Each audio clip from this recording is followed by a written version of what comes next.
আমরা আমাদের নবীকে সবচেয়ে বেশি ভালোবাসি, যিনি আখিরি নবী, যাকে বলা হয়েছে ওয়ামা আরসালনাকা ইল্লা রাহমাতাল লিল আলামিন।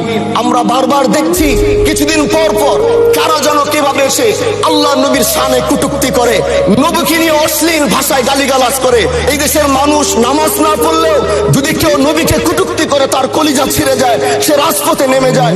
আমি বলবো যারা নবীকে কটূক্তি করে, নবীর নামে গালিগালাজ করে, এদের মৃত্যুদণ্ড, এই আইনটাও যেন বাংলাদেশের এই সংসদ থেকে পাশ করা হয়।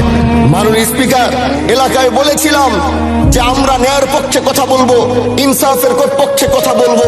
তখন অনেকে হাত ধরে বলেছিল, হামজালা ভাই জাতীয় সংসদে যখন যাবেন একটু বললেন হাদি হত্যার বিচারটা যেন হয়।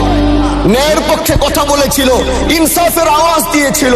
আমাদের মতোই যুবক মাননীয় স্পিকার, তিনি এই যে স্বপ্ন বলেছিল এক সুন্দর বাংলাদেশ করবার, রাস্তার ভিতরে সেই স্বপ্ন থামিয়ে দেওয়া হয়েছে। এই বিচার যদি না হয় তাহলে আমাদের মতো আন্দোলনের নিরাপত্তাও রাস্তায় কেউ দিতে পারবে না মাননীয় স্পিকার। এই জন্য আপনার মাধ্যমে আমি বলতে চাই, হাদি হত্যার বিচার যেন সুনিশ্চিত করা হয়।